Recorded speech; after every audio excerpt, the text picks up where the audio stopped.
Muchas gracias, Pablo, por la paciencia. Yo creo que era oportuno tocar estos temas. Tú, como un profesional vinculado a los temas de relaciones con la comunidad, comprenderás que este tipo de solicitudes de los pueblos deben ser escuchadas y, en la medida de lo posible, atendidas. Por supuesto, y esa también es parte del trabajo que venimos haciendo. Justamente lo rural y lo del interior es lo que merece una atención prioritaria por parte del Estado y todos los que estamos, digamos, trabajando para promover el desarrollo. Hablemos entonces ahora, digamos, de las funciones que ustedes realizan en su vinculación, en su coordinación con las organizaciones de base, las comunidades, las municipalidades, finalmente. ¿Cómo trabaja el SER? Hablabas de 10 o 12 distritos en el departamento de Puno, me parece. Sí, en el caso de Puno estamos trabajando en 12 municipalidades distritales rurales, todas. Que vienen a ser la 10ª parte de los distritos más o menos, Puno, claro. Más o menos, ¿no? En Puno hay 109 municipalidades, 13 provinciales. ¿Ya? Y digamos, parte del trabajo de SER, en esta oportunidad estamos trabajando con 12 municipalidades, pero hemos venido trabajando en cierto momento hasta llegar a trabajar con 27, ¿no?, desperdigadas en toda la región. Eso nos ha permitido conocer muy de cerca la realidad municipal y, por tanto, buscar aportar, digamos, a la institucionalidad local.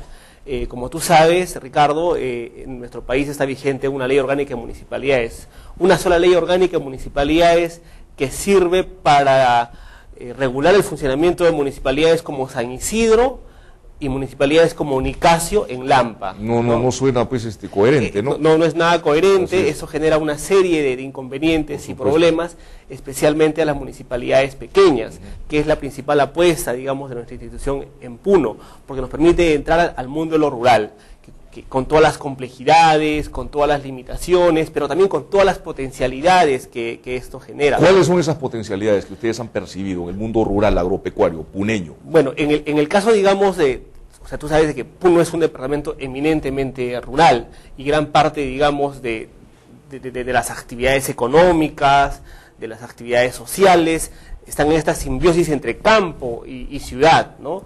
Nosotros, digamos, a partir del trabajo que hemos venido haciendo, hemos identificado una serie de potencialidades. Por ejemplo, lo que señalamos en la revista, el café puneño, que ha sido hace muy pocas semanas reconocido como el mejor del mundo. Se hace en una zona como Sandia, San Juan del Oro, de alta ruralidad y de mucha lejanía. Bueno, hay una potencialidad concreta en ese caso.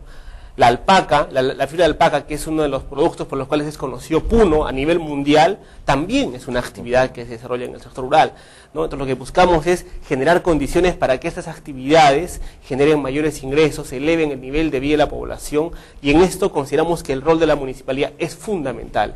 En muchos lugares del país la municipalidad es la única presencia que existe del Estado, y muchas veces son municipalidades con poco personal, escaso presupuesto, y deben atender una multitud de demandas de la población, lo cual genera muchas veces la producción de algunos conflictos, algunos problemas derivados de falta de legitimidad, etcétera, ¿no? Pero más allá de eso, creemos de que las municipalidades son la apuesta de este Estado por llegar a los lugares más recónditos del país.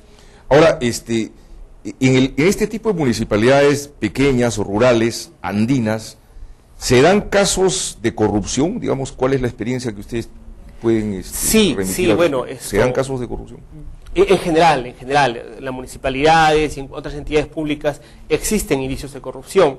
Sin embargo, durante los últimos años, gracias a la participación de la población, la vigilancia y el seguimiento a las gestiones municipales se ha incrementado bastante.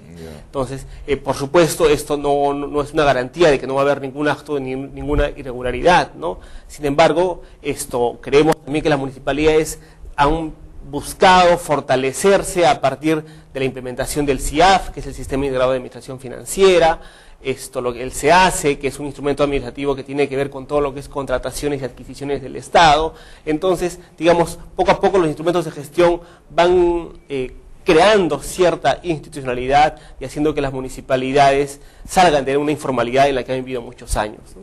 Claro, te preguntaba esto porque hay una iniciativa parlamentaria, justamente creo que el promotor fue el congresista moquehuano, Washington Ceballos Gámez, que estuvo ayer en el programa, que era partidario de descentralizar las funciones de la Contraloría, ¿no? y sostenía que probablemente solamente el 17 o el 18%, por ejemplo, las municipalidades del país tenían presencia, órganos de control, ¿no? Y que en las municipalidades chicas prácticamente esto no existía, y que, bueno, la corrupción, si bien a pequeña escala, digamos, si se multiplicaba, estábamos hablando de dimensiones y cifras significativas, ¿no? Y finalmente la corrupción, así sea pequeña, es corrupción y hay que censurarla y luchar contra ella, ¿no? Así es. Bueno, no solo la Contraloría, en realidad yo diría que el Estado peruano es un Estado que está pensado para las ciudades, ¿no? La Contraloría tiene algunas sedes descentralizadas en algunas regiones, pero sabemos que sus capacidades de personal son limitadas para poder atender toda la cantidad de denuncias y controlar todas las entidades públicas que hay.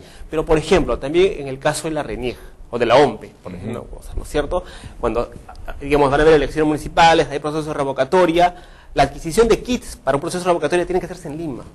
Entonces, igual tienen que venir, digamos. Entonces, creo que la descentralización es muy importante porque permite que el Estado pueda estar en esos niveles donde efectivamente tiene que estar, que es lo local, ¿no? Entonces, la Contraloría, la OMPE, el Jurado Nacional de Elecciones, etcétera, ¿no? Creo que todo el Estado tiene que hacer un esfuerzo para acercarse a la población, para estar, digamos, en lo local, que es a veces donde se requiere una mayor promoción del desarrollo. Una pregunta que te quería hacer. Hay un fenómeno en nuestro país muy lamentable, por cierto, que es el despoblamiento del campo. Yo lo he podido comprobar cuando he viajado, por ejemplo, a algunos distritos del Cusco, en fin, he estado en Marcapata, en algunas provincias altas del Cusco, y hay pues un fenómeno de despoblamiento del campo. ¿Esto ocurre en Puno? ¿Cuál es la experiencia que ustedes están viviendo directamente? Bueno, yo creo que en general eso ocurre en todo el país, ¿no?